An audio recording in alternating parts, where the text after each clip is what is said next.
Если что-то нужно будет, обязательно обращайтесь к кураторам, мы все вопросы решим, все уладим. А сейчас вот репетируете, поедете на экскурсию.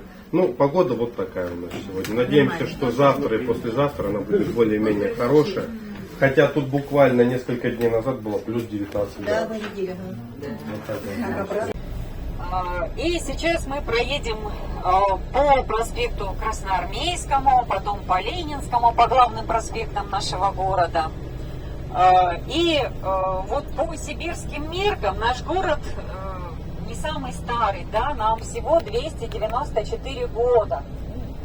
То есть дата основания это 1730 год.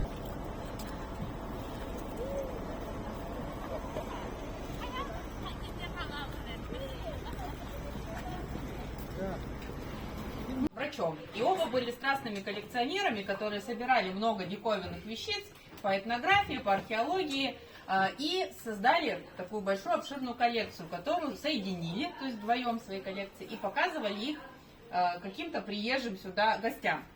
И долгое время музей существовал именно как вот такой показательный, не общедоступный.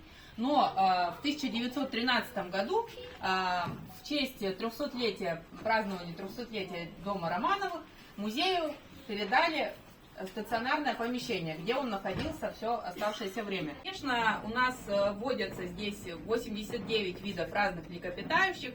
Самыми крупными являются медведь и лось, которых мы, к сожалению, здесь показывать не можем. Хотя в музее, конечно, хранятся чучела этих животных. Здесь интерес представляют волк, лиса, кабан, на которого они охотятся, да, зайцы. У нас два вида зайцев.